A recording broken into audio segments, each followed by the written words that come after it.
Hello and welcome to CMBConnect. I am your host, Val Buresch. I've done a lot of episodes on this show, and today I think it's going to be very different. My guest today is Jason Bohrer. Jason is the CEO and the President of Newbold Advisors, and he's a fellow CMB and also someone with such varied career in housing finance. It's quite remarkable.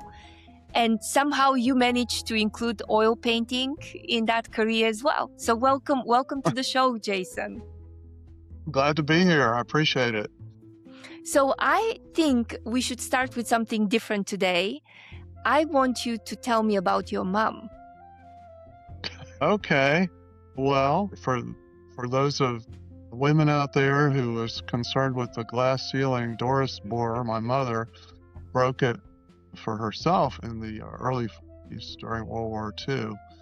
She was one of the first women to work for OSS, which was the Office of Strategic Services, predecessor to the CIA.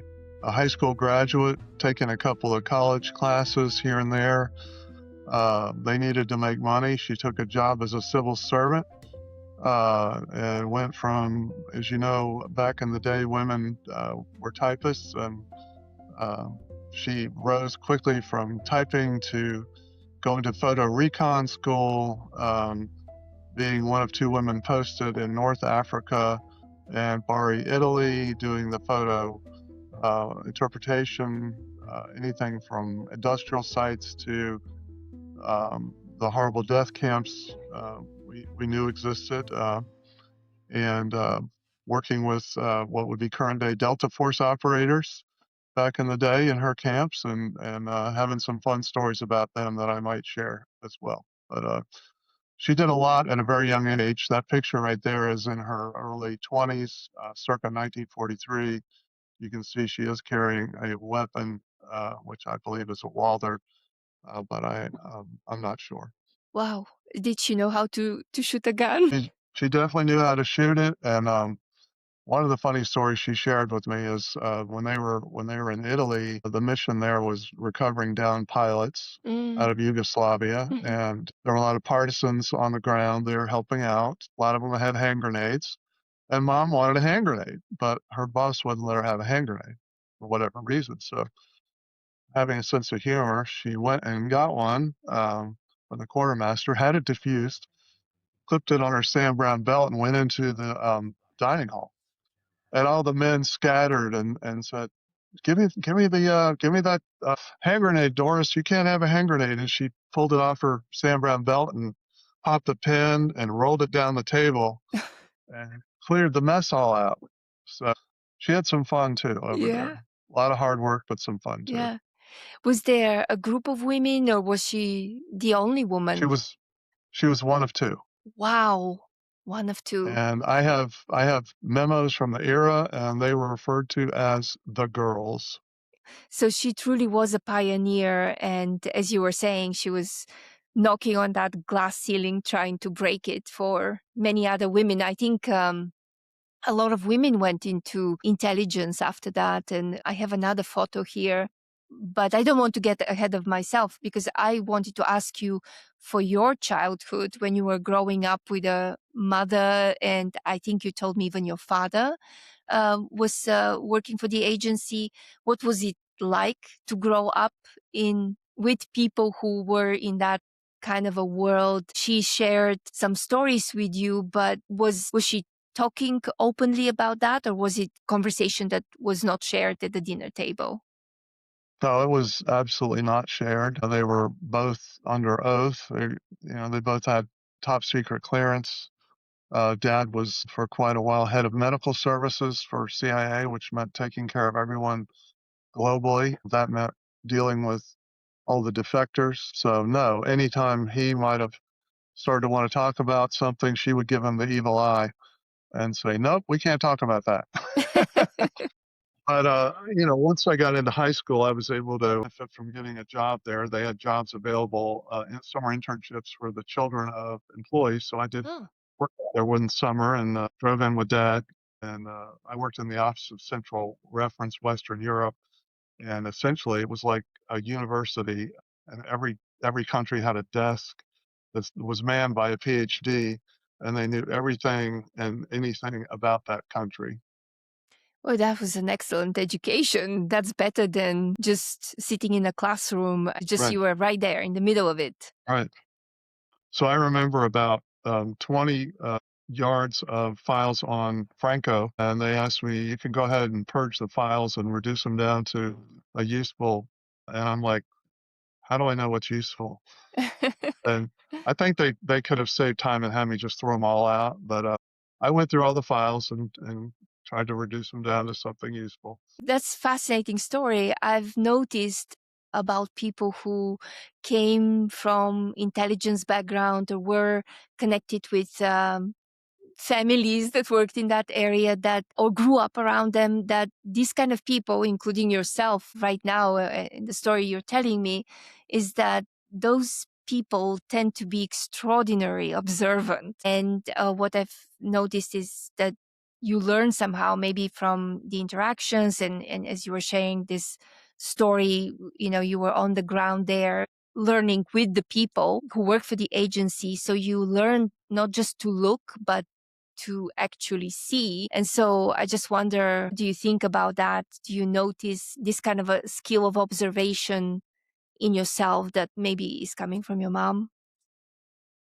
Probably. For some reason in my working career, I've by default become a corporate psychologist at every company. For whatever reason, building trust or, making observations, people have felt comfortable with me. And, I love people. I got in the business when it was a relationship business and it wasn't all computers. And I value relationships Mm. strongly. And I think I'm a decent judge. I do get fooled from time to time in my hiring practices. I do get fooled, but I usually have a pretty good beat on what's going on and what's really going on and who benefits from whatever it is. Uh, so, Do you think that that's also why you are attracted to art and to painting? well, the thing about I got I got into art when I had a huge amount of travel. Every week I was traveling to Chicago, working a job there from North Carolina, and then the job after that, I was all over Arizona, Florida, Texas. I was always on the road, so I started drawing rather than going out and eating large pizzas and gaining weight. So I would draw at night or on the plane, and then that kind of developed into oil painting. Great thing about oil painting is number one, if you make a mistake, you can just wipe it off and start over, which I actually just did with one yesterday. Oil painting or any kind of painting really increases your powers of observation. So you look at the world differently. If you look out on a sunny day and you see shadows and you see light, different colors, you're looking at it differently. If you're thinking, how could I replicate that on a canvas? And what colors would I use? Hmm. I think that's the thing I have the most trouble with is finding the right colors to represent something. Yeah. I'm painting a dog for somebody right now, and I cannot get the right color. So I'm going to continue to struggle. And as my teacher said, you bang your head against the wall, and eventually you'll figure it out. What color is the dog? It's a Labradoodle, and it's this caramel tan Mm, color that I just keep making too yellow. yeah. So Well, I want to share with the audience some of your paintings, if it's okay. sure, this will be embarrassing. But the warning label, amateur at work. Well, I really enjoyed looking at that painting and those paintings with the path because it's almost like you're walking into your world. Yeah, that's supposed to be Cape Hatteras Lighthouse, and I did that for. I don't do any paintings for profit. I just give them to friends, and they're free to throw them out or keep them. And this one is I have a friend who loves lighthouses, Larry Jackson, who's we've worked together for years, and I did that for him. That's Cape Hatteras. Yeah. Let's look at another one. This one. And this is, So I'm trying to learn Impressionism, and that's my best impressionistic painting. It's a copy of an artist who was in the late 19th century, early 20th, American Impressionist. Sorry, his name escapes me, but you can see it's a lot of small strokes, Yeah. and it emphasizes the light and the shadow. Yeah. And the Impressionists were all about light Yep. and learning how to get that on the canvas. Which is So your I think that's interesting. which is your favorite color? Blue, Blue. That's a very heady color. It yeah, connects us to the above. yeah. So do you think that art finds people or people find art? Wow, that's a philosophical question. I don't know. I drew a lot when I was a kid, and I guess it found me again. Mm-hmm. It just, I don't know why. It's like one day I was sitting there going, I should get back to this. I've got a, pretty good runway to maybe get good at it. Yeah. I don't do anything unless I think I can get good at it. Mm. And I put a lot of time into it, and I really enjoy it. So it's a great pastime that I can Yeah. take into Yeah. my later years and, you know, Lovely. continue to work on.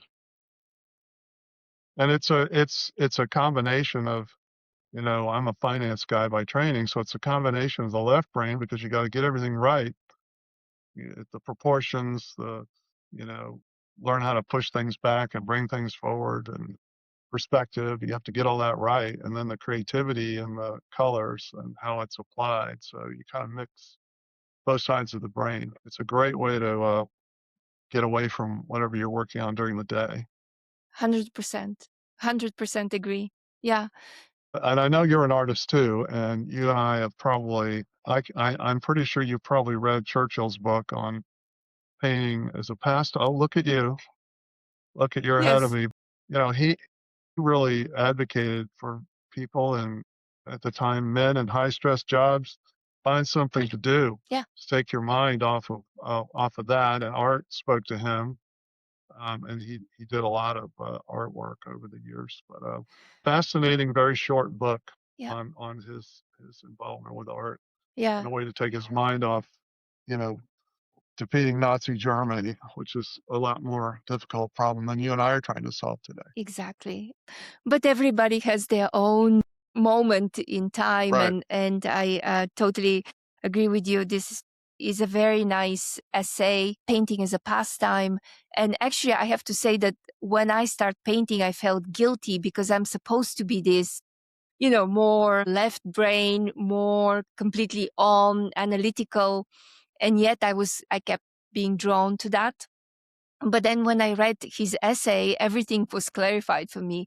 He's talking about how your brain is not a muscle that you can relax. You have to point it in a different direction so it can latch onto something else that hopefully is a relaxing thing. And I think that's the key message in the book that you Yeah. just said. That's the key message.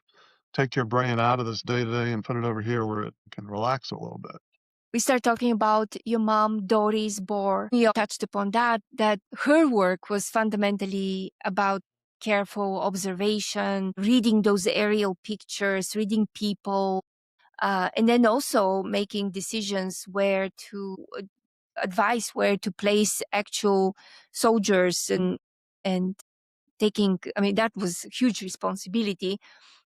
And I think painting and its core also demands the same thing, like looking carefully. And I think these are just wonderful different threads in life and careers that come together so beautifully. Well, she was an artist too. Really? Like she built a relief Yes. map of Sicily for Operation Husky, which if you historians know, that was the invasion of Sicily. So Mhm. I have a picture of the relief map she built, and she did a lot of painting and sculpture when she retired. So I think she had to use those tools as photo recon and the planning back in the day.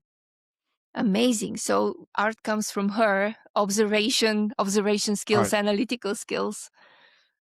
Now let's talk about your career then. She advised you to go in housing finance. Where did it all start? Oh no, she was horrified. She was horrified. Well, first of all, they both told me not to go to work for CIA because it had changed so much. Mm, Back when they were in it, it was less bureaucratic and, more teamwork, more collegial, et cetera, et cetera, at least per their perspective. So they were like, you don't want to do this. And I had always been fascinated with finance. One of my best friends growing up's dad was a stockbroker. And so I was interested in finance and, kind of started going that direction pretty early, reading a lot of books, fascinated with entrepreneurial type things. And mm, that's why mortgage banking was an appeal. It was always very entrepreneurial. When I joined back in the mid 80s, Washington, D.C. was a hub of many, many, many home offices. Great companies. Dominion Bankshares and Perpetual were two that I worked for when I was starting off, but we all had home offices there, and it was a pretty neat mortgage banking culture then. And at what point did you decide to pursue the certified mortgage banker designation? Because we both know that this is not a casual credential. It's Well, no, really um, serious. Yeah. well, to finish that last thought, you're probably wondering why mom was horrified, but when she retired from CIA, she became a realtor, and she retired as Ah. deputy director of counterintelligence, which means that she led number two spying against the spies. So that's what counter intel is. But she became a realtor, and then of course she got called on by retail mortgage bankers all the time, and she was not terribly impressed with that crowd. So she's like, "No, you don't want to be a mortgage banker." Anyway, mortgage banking has been very good to me over the years. Built a great career. Most importantly, met a lot of wonderful people. So every time I go to a conference and I'm walking through the hall and I see that person I haven't seen in a while and they shout out my name or I shout out their name, it's a reminder. But I'm a strong believer in continued education. Mhm. And if you're going to be in the mortgage business, the CMB was kind of the thing to do if you wanted to know your business and get the appropriate credentials. So I started pursuing it pretty quickly in my career, and since I was young, I had to do lots of extra stuff. I didn't have time in the seat that counted back then. So I set my sights on it. I think I got it in, we can check, but 92, I believe, is when I got it. And Les Parker and I used to fight over who was the youngest person to get the CMB. And I'm sure someone's beat us by now, Les, if you're listening. Yeah. But that was fun. And I got it when I was vice president of Dominion Bankshares in secondary market. Yeah. And back then, we had to have commercial and residential for you folks today. It's For all easy for us now. yeah. So yeah, it's easy, and we had to walk 10 miles to school too. But anyway, I remember having to go to Huntsville, Alabama, to the commercial Mhm. class, and it was interesting to have that knowledge too. So My school of mortgage banking too was in Birmingham, Alabama. I think I went to University of Maryland, University of Florida, and then Kellogg, and Evanston, Yeah. Northwestern. Yeah. And they took us to the Board of Trade, which was really fun. With this kind of curiosity that you have exhibited and push for education and just, I mean, it's really amazing energy and it's evident in your resume. And I don't want to go over your LinkedIn profile or anything, but just to say that I've been really impressed at the variety of organizations that you worked with. USAA, of course, GMAC, fintechs, furniture company. So that's an amazing array, a portfolio, and I'm missing many. So you've seen the housing industry, the housing finance industry from many different angles and different company cultures. And I'm just wondering, what do you know because of that range that you couldn't have learned staying in just one organization or one part of the business? Well, number one, those of us who've been in the mortgage business know we don't always have a choice because mortgage companies come and go.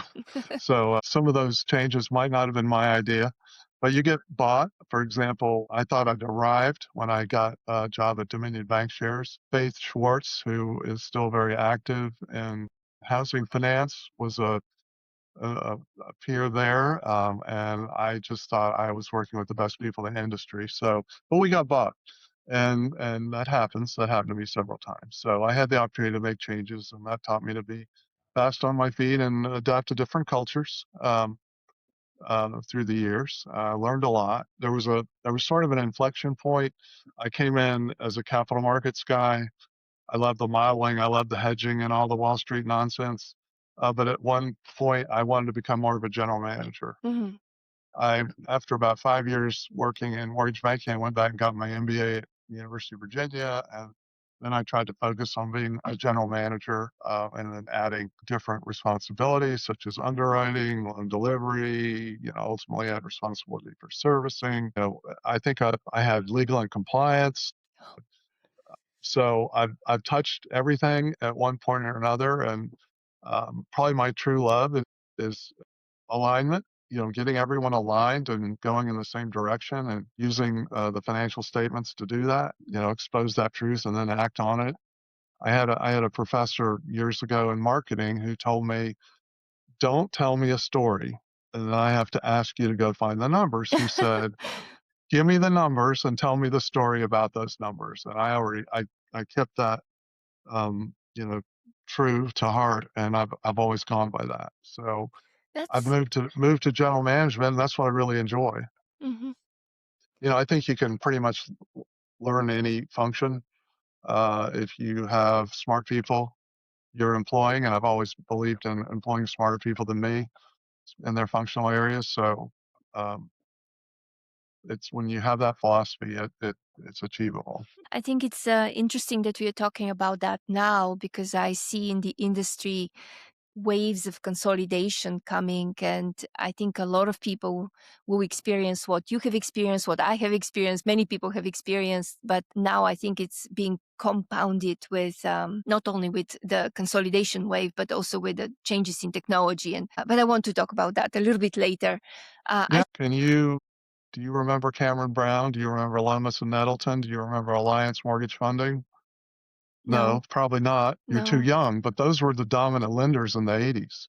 I'm sure there are others I'm missing, but those are three accounts I dealt with. They're all gone or been absorbed by someone else.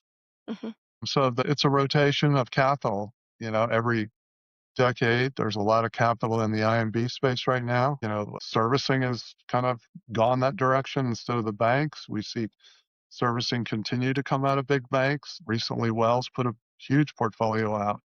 But if changes in capital rules that are being talked about today, that capital could flip back to the banks investing in servicing. So Right. it just that's the constant in our business. It's changed. And if you like your hair on fire, this is a great business to be in because there's always something new going on.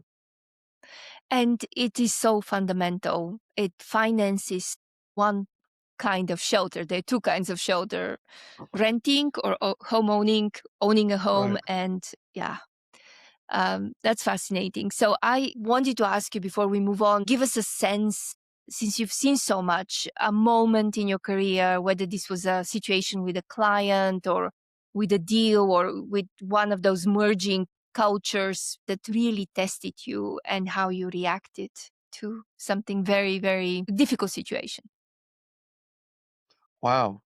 Um, I can think of one. I won't name the names, but so we were getting bought. I was running the hedge, and like any bank, we tried to stay flat.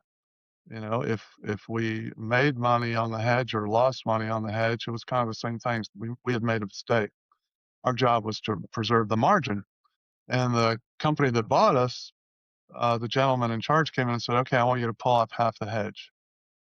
They hadn't they hadn't settled yet with us. Mhm. I mean, they didn't own us yet. So it's like, what do you do? Do you go by your risk management policy? Do you go by this new buyer? And we worked through it, but that was really interesting, getting that kind of pressure, and it sorted out. We got them to wait until they actually owned us, which was the right answer.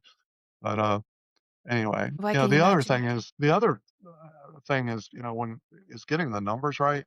When you go through an acquisition, making sure everyone really understands the P&L, what do things really cost us to produce?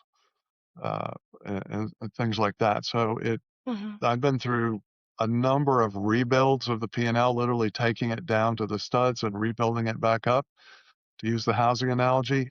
So we got everything in the right place and you can make the right decisions. So that's happened numerous times. Is a very useful examples and something to think about. I think many people can relate to this, especially the first example where you are in this situation and it's that ethical. I mean, I don't know. I think it is an ethical decision. Do you go by your risk policies or do Well, you? you had, I mean, the answer was obvious. It just was political. You know, Yes, yeah. you had to go with existing policy until the other company bought you. But I was pretty young then, and it was a little more interesting because of my level of experience.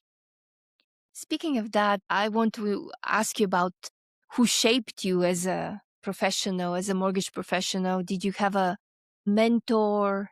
Did you have a good boss, a peer, maybe difficult client, someone who really changed how you think about your work, your habits at work? Well, I've had quite a few mentors. I have to call out Paul Conway as sort of my first mentor. He's a CMB. He helped me go from the Wall Street trading desk to secondary marketing at Perpetual. Mm. At Perpetual, a gentleman named Dave Hurt, who's still in the industry as well as Paul is. Dave taught me the value of networking and relationships. I watched him, as did Paul, but I worked directly for Dave, and he is a master at relationships. And I think that, when I see him, I thank him for that. I don't see him as much as I used to. And another one I think about is having the right data to make decisions with. When I worked for a company run by Dave Galatano, who was unfortunately passed away, but he ran Payne Weber Mortgage Finance, which we turned into Columbia National. And Dave was all about the data. Mm. He was a GE Capital, ex-GE Capital, ex-McKinsey employee. And when I got there, we had three books. We had the white book, blue book, and the green book. And, one of them was the general financials, one of them was all the servicing, and one of them was the ops. And you could look in those books and you would know the loans per processor.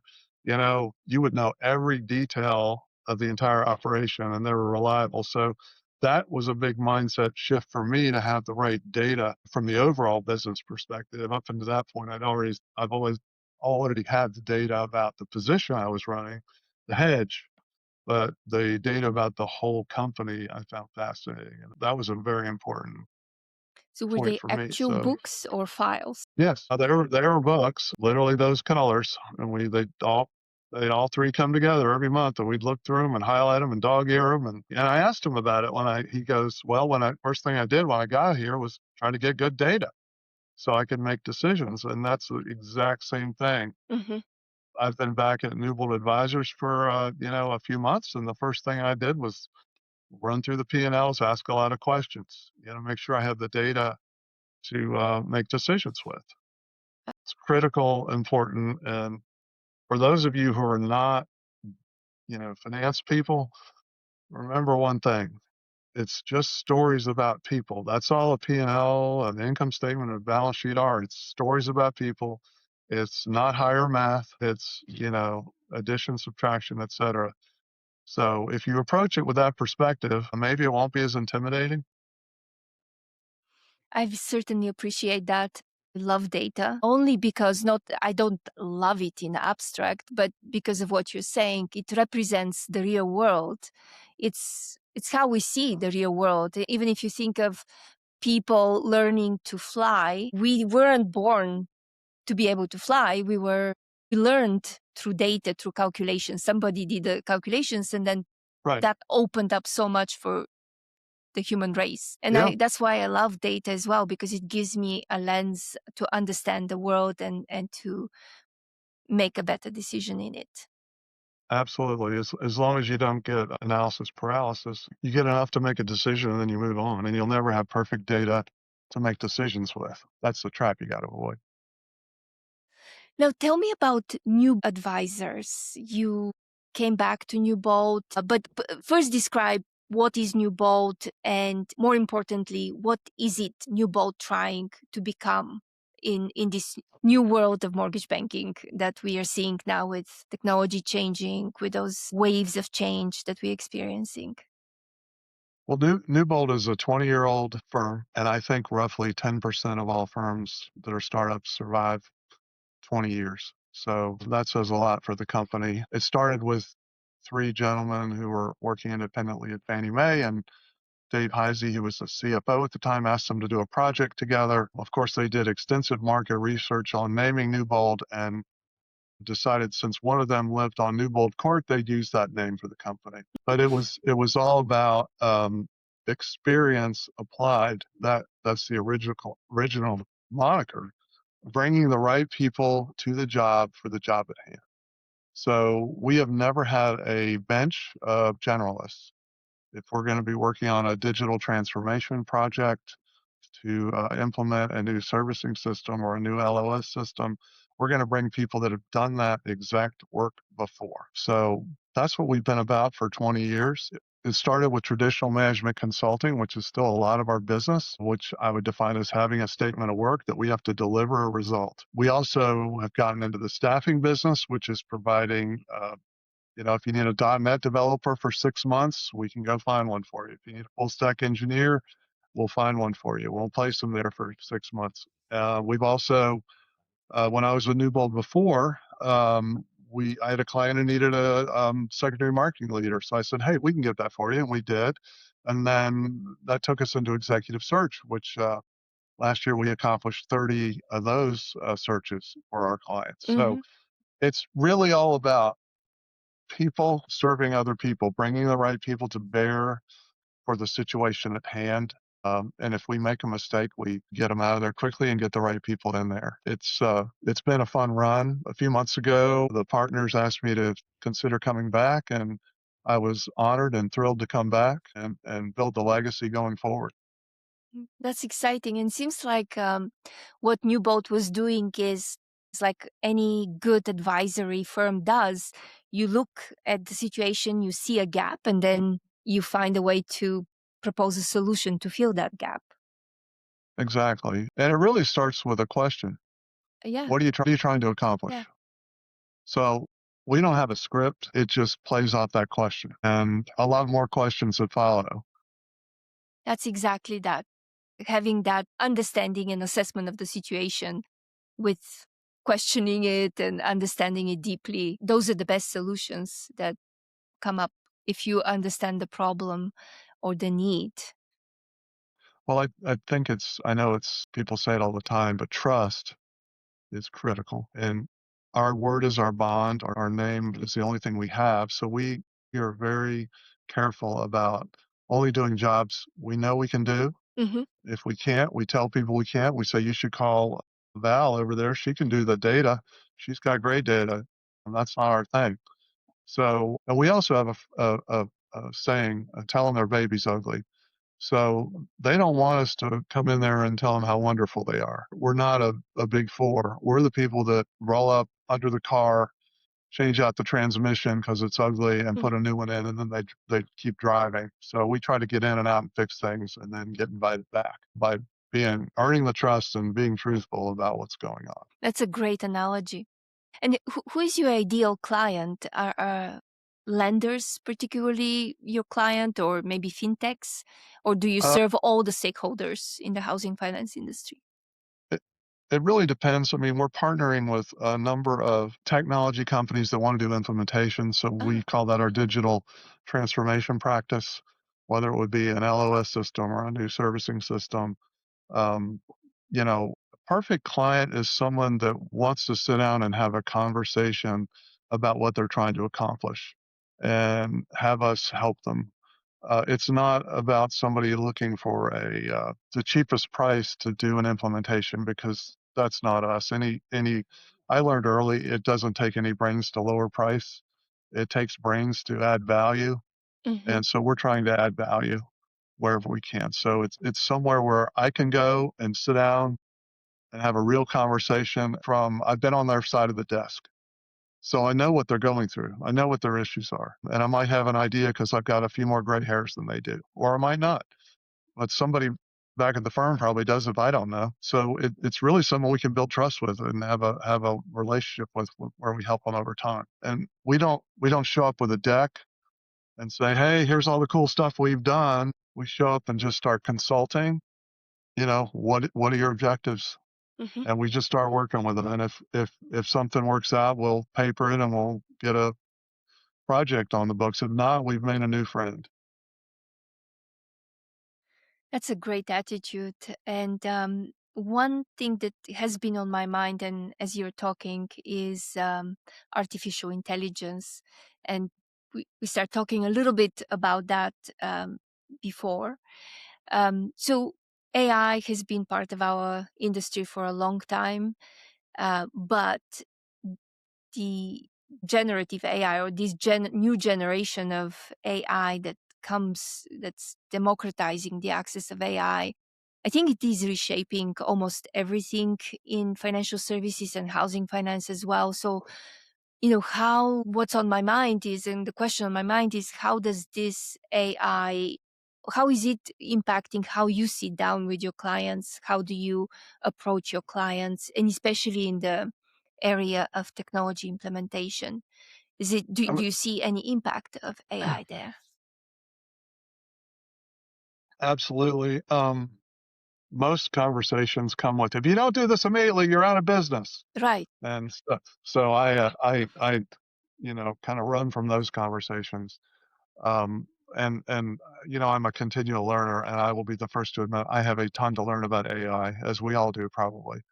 But what's caught my eye is these small incremental changes where you add a whatever you want to call a bot. It's not RPAs have been around a long time, robotic process, but the bots that actually learn that you can do to a specific task I'm fascinated with, and how you can take an LOS system, for example, and plug a bot here. I don't know that might do some tasks in title. Pick any area that reduces the time frame, and you can quantify. We have reduced 90% of the time frame. Those are the ones that catch my attention. The big bangs, I'm more skeptical of, and I know we're going in that direction. But of those little incremental changes that are measurable, I think that's the way you sneak up on it. Like down south, we say there's two ways to boil a frog. You can throw the frog in boiling water and they'll jump out, or you can turn the heat up slowly and the frog will stay in there. I know that's a weird analogy probably for you, but I'm a believer in that slow incremental approach. Let's bolt on something that'll help and learn from it. Then we'll bolt Mhm. something else on that'll help. So that's kind of my approach. Yeah. Frankly, it's a great in my head, it's a great research tool. If you want to find out about something as mundane as I'm planning a cocktail party for 60, how many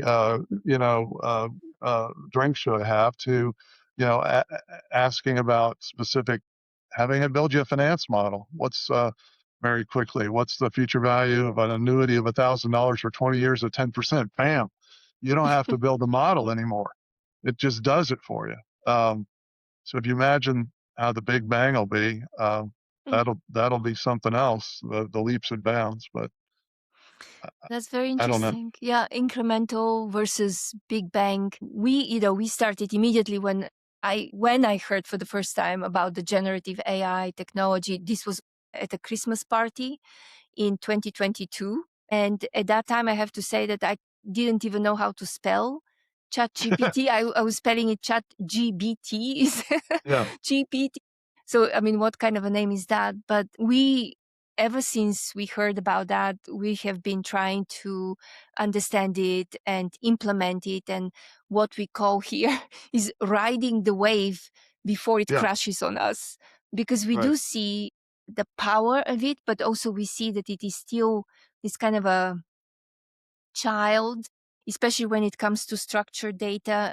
It cannot do everything that you think. You cannot snap with your fingers and model the entire Hamlar data. That's just not going to happen yet. And again, I say yet, but I think AI is here, it's real, and is going to catch up with us one way or another. So thinking about how it affects our businesses is a great exercise, and love to share experiences from our learnings some other time. yeah.